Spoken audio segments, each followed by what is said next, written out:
இலங்கையின் முதற்தர சுற்றுலா தலம் ரீச்சாவின் மாபெரும் உணவு திருவிழா செப்டம்பர் மாதம் 5, 6 மற்றும் 7ஆம் தேதிகளில் இன்றைய டிக்கெட்டுகளை பெற்றுக் கொள்ளுங்கள். வணக்கம், இது தமிழ் விண்ணின் மதிய நேர பிரதான செய்திகள். செய்திகளுடன் நான் லக்ஷனா யாதவன். முதலில் தலைப்புச் செய்திகள். செம்மணி மனித புதைகுழி விடயத்தில் அரசாங்கம் தலையிடாது, அமைச்சர் அறிவிப்பு. தேசிய தலைவர் இன்னமும் உயிருடன், கனடாவில் இடம்பெறும் மோசடித்தனத்தில் விசேட அறிவிக்கை. கைதுக்கு பின் ரணில் முக்கிய அரசியல் சந்திப்பு. பாதாள உலக குழுவினர் கைது செய்யப்பட்டால் நாமல் ஏன் கலவரம் அடைகின்றார், அமைச்சர் நலிந்த சாடல். சுவிட்சர்லாந்திலிருந்து கஜேந்திரகுமார் பொன்னம்பலத்திற்கு அவசர அழைப்பு. அதிகபட்ச அரிசி விலையை மீறுபவர்களுக்கு எதிராக கடும் நடவடிக்கை. இலங்கை இத்தாலிக்கு இடையிலான முதல் சுற்று அரசியல் கூட்டம் வெற்றிகரமாக நிறைவு. பல்கலைக்கழக கட்டமைப்பை விட்டு வெளியேறிய 1500 விரிவுரையாளர்கள் ஏற்பட்டுள்ள சிக்கல். தொடர்பான விரிவான செய்திகள்.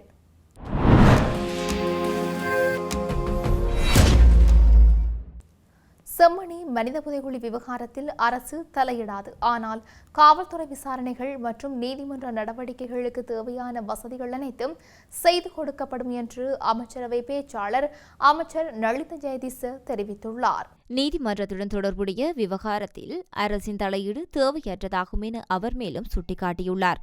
கொழும்பில் உள்ள அரசு தகவல் திணைக்களத்தில் நேற்று நடைபெற்ற அமைச்சரவை தீர்மானங்களை அறிவிக்கும் ஊடகவியலாளர் மாநாட்டில் செம்மணி மனித புதைகுழி தொடர்பில் இலங்கை மனித உரிமைகள் ஆணைக்குழு வெளியிட்ட அறிக்கை குறித்து அமைச்சர் இவ்வாறு குறிப்பிட்டுள்ளார். இதுகுறித்து அவர் மேலும் குறிப்பிடுகையில், செம்மணி மனித புதைகுழி தொடர்பில் நீதிமன்ற நடவடிக்கைகள் இடம்பெற்று வருகின்றன. எனவே அதனுடன் தொடர்புடைய விடயங்கள் நீதிமன்றத்துக்கே அறிவிக்கப்படும். நீதிமன்ற சுயாதீனமான நிறுவனமாகும் என்பது அனைவராலும் ஏற்றுக்கொள்ளப்பட்டுள்ளது. எனவே நீதிமன்ற நடவடிக்கைகளுக்கான வசதிகள் அரசால் ஏற்படுத்திக் கொடுக்கப்பட்டுள்ளன. குறிப்பாக விசேட குழுவினரால் அதற்குரிய நடவடிக்கைகள் எடுக்கப்பட்டுள்ளன. மறுபுறம் காவல்துறை விசாரணைகளும் இடம்பெற்று வருகின்றன. நீதிமன்றத்துக்கு அறிவிக்குமாறு அதற்கான தினம் ஒதுக்கப்பட்டுள்ளது. அதற்கு நாம் இடமளிக்கின்றோம். அதற்கமைய இந்த விவகாரத்தில் நியாயமான செயற்பாடுகள் இடம்பெற்று வருவதாக நம்புகின்றோம் என தெரிவித்துள்ளார். செம்மணி மனித புதைகுழி தொடர்பில் இலங்கை மனித உரிமைகள் ஆணைக்குழு வெளியிட்டிருந்த அறிக்கையில் செம்மணிக்கு சுயாதீன விசாரணை பொறிமுறையை நிறுவுமாறு பரிந்துரைக்கப்பட்டுள்ளதுடன் சர்வதேச நிபுணத்துவத்தின் அவசியம் வலியுறுத்தப்பட்டமையும் குறிப்பிடத்தக்கது. தேசிய தலைவரின் மரணம் தொடர்பில் பாதுகாப்பு அமைச்சிடம் மனித உரிமைகள் செயற்பாட்டாளர் ஒருவர் கோரிக்கை ஒன்றை முன்வைத்துள்ளார். தலைவர் இன்னமும் உயிருடன் இருப்பதாக போலி தகவல்களை பரப்பி கனடாவில் பல்வேறு தரப்பினர் பணம் வசூலித்து வருவதாக அந்நாட்டில் வசிக்கும் புலம்பெயர் நபர் ஒருவர் வழங்கிய தகவலின் அடிப்படையில் இந்த கோரிக்கை அவர் முன்வைத்துள்ளார். அதன்படி தேசிய தலைவர் தொடர்பில் பின்வரும் கேள்விகள் பாதுகாப்பு அமைச்சிடம் கேட்கப்பட்டுள்ளது.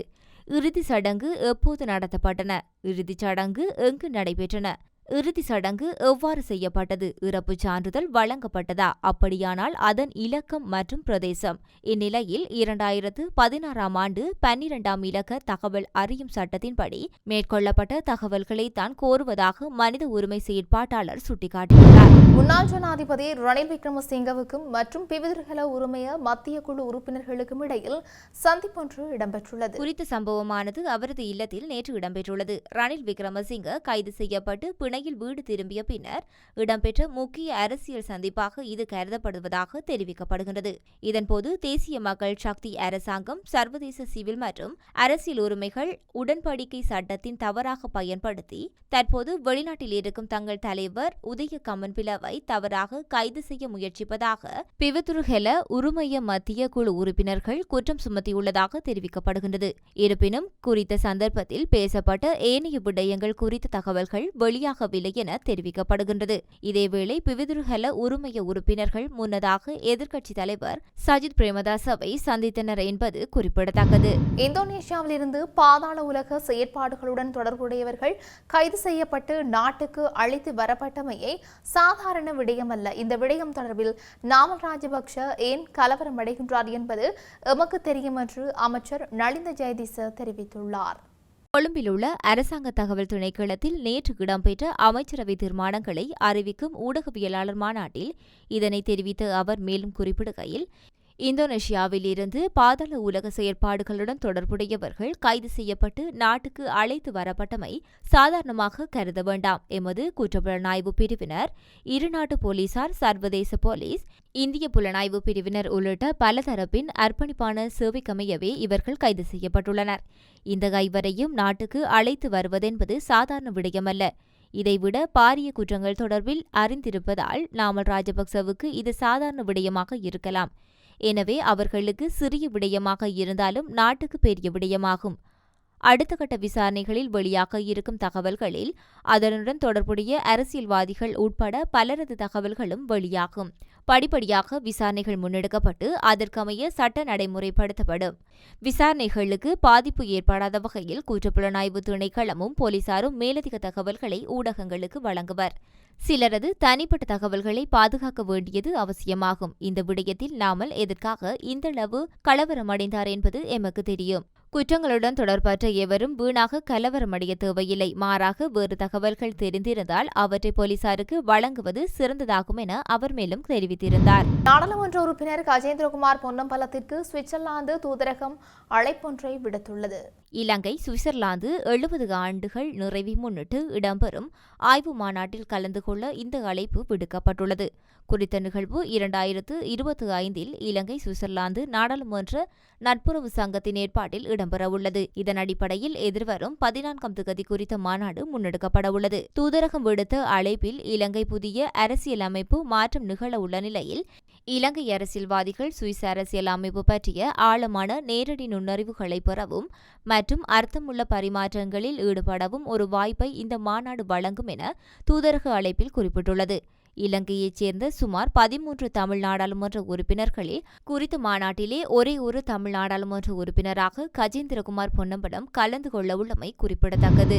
அரிசி வர்த்தகத்தில் ஈடுபட்டுள்ள அனைத்து தரப்பினர்களும் சட்டத்திற்கு இணங்கி வர்த்தமானி விலைகளை பராமரிக்க பொறுப்புடன் செயல்படுமாறு நுகர்வோர் விவகார அதிகார சபை கோரியுள்ளது. நுகர்வோர் விவகார அதிகார சபையால் 2025 ஜனவரி முதல் ஆகஸ்ட் மாதம் வரை முன்னெடுத்த சோதனைகளூடாக நீதவான் நீதிமன்றங்களில் தாக்கல் செய்யப்பட்ட வழக்குகள் மூலம் 211 மில்லியன் ரூபாய் அபராதம் விதிக்கப்பட்டுள்ளது. நாடு முழுவதும் நடத்தப்பட்ட மொத்த சோதனைகளின் எண்ணிக்கை 14,682 ஆகும். அதன்படி அரிசி சந்தையில் 2800 சோதனைகள் நடத்தப்பட்டுள்ளது. அவற்றில் அதிக விலைக்கு அரிசி விற்பனை தொடர்பான 915 சோதனைகளும் அடங்குகிறது. அந்த அரிசி சோதனை தொடர்பாக நீதிமன்றங்களில் 95 மில்லியன் ரூபாய் அபராதம் விதிக்கப்பட்டுள்ளது.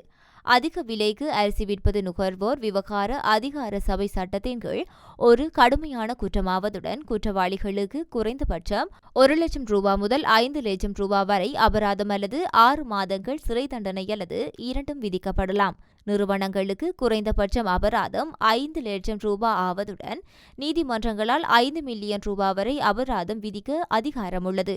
அரிசி வர்த்தகர்களில் ஈடுபட்டுள்ள அனைத்து தரப்பினர்களும் சட்டத்துக்கு இணங்கி வர்த்தமானி விலைகளை பராமரிக்க பொறுப்புடன் செயல்படுமாறு நுகர்வோர் விவகார அதிகார சபை கோரியுள்ளது. இலங்கைக்கும் இத்தாலிக்கும் இடையிலான முதல் சுற்று அரசியல் ஆலோசனை கூட்டம் வெற்றிகரமாக நிறைவடைந்துள்ளது.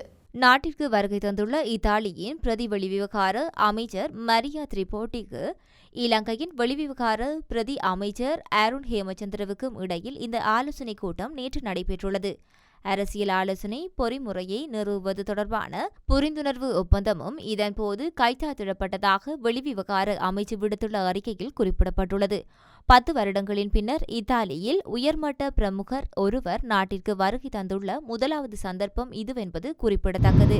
சுமார் 13,000 விரிவுரையாளர்கள் இருக்க வேண்டிய இலங்கை பல்கலைக்கழக கட்டமைப்பில் தற்போது 6,500 விரிவுரையாளர்கள் மட்டுமே இருப்பதாக குற்றச்சாட்டு முன்வைக்கப்பட்டுள்ளது. பல்கலைக்கழக ஆசிரியர் சங்கங்களின் கூட்டமைப்பின் தலைவர் பேராசிரியர் பிரஹித் வீரதுங்க இதனை தெரிவித்திருக்கின்றார். இதன்படி இலங்கையில் உள்ள பல்கலைக்கழக கட்டமைப்பில் தற்போது 50% விரிவுரையாளர்கள் பற்றாக்குறை இருப்பதாக தெரிவிக்கப்படுகின்றது. கடந்த சில ஆண்டுகளில் சுமார் 1,500 விரிவுரையாளர்கள் பல்கலைக்கழக கட்டமைப்பை விட்டு வெளியேறியுள்ளனர் என்பது தெரியவந்துள்ளது. பேராதனை பல்கலைக்கழகத்தில் மட்டும் சுமார் 150 விரிவுரையாளர்கள் வெளியேறியுள்ளதாகவும் பல பல்கலைக்கழகங்களில் மருத்துவம், பொறியியல், தொழில்நுட்பம் போன்ற பீடங்கள் நிலைமை மோசமாக உள்ளதாக பேராசிரியர் பிரஹித் வீரதுங்க சுட்டிக்காட்டியுள்ளார். இந்த சூழ்நிலையின் காரணமாக பல பட்டப்படிப்புகள் கற்பித்தல் மற்றும் மதிப்பீட்டு நடவடிக்கைகள் சிக்கல்கள் எழுந்துள்ளதாக கூறப்பட்டுள்ளது. பல்கலைக்கழக விரிவுரையாளர்களுக்கு போதுமான வசதி மற்றும் சம்பளம் இல்லாததே இந்த நிலைமைக்கு காரணம் என்று அவர் மேலும் வலியுறுத்தியிருக்கின்றார். பல்கலைக்கழக கட்டமைப்பில் உள்ள பல சிக்கல்கள் குறித்து பல்கலைக்கழக ஆசிரியர் சங்கம் கூட்டமைப்பு தற்போது அரசாங்கத்துடன் பேச்சுவார்த்தைகளை தொடங்கியுள்ளது. செய்திகளின் நிறைவாக மீண்டும் தலைப்புச் செய்திகள். செம்மணி மனித புதைகுழி விடயத்தில் அரசாங்கம் தலையிடாது, அமைச்சர் அறிவிப்பு. தேசிய தலைவர் இன்னமும் உயிருடன், கனடாவில் இடம்பெறும் மோசடித்தனத்தில் விசேட அறிவிக்கை. கைதுக்கு பின் ரணில் முக்கிய அரசியல் சந்திப்பு. பாதாள உலக குழுவினர் கைது செய்யப்பட்டால் நாமல் ஏன் கலவரம் அடைகின்றார், அமைச்சர் நலிந்த சாடல். சுவிட்சர்லாந்திலிருந்து கஜேந்திரகுமார் பொன்னம்பலத்திற்கு அவசர அழைப்பு. அதிகபட்ச அரிசி விலையை மீறுபவர்களுக்கு எதிராக கடும் நடவடிக்கை. இலங்கை இத்தாலிக்கு இடையிலான முதல் சுற்று அரசியல் கூட்டம் வெற்றிகரமாக நிறைவு. பல்கலைக்கழக கட்டமைப்பை விட்டு வெளியேறிய 1500 விரிவுரையாளர்கள் ஏற்பட்டுள்ள சிக்கல்.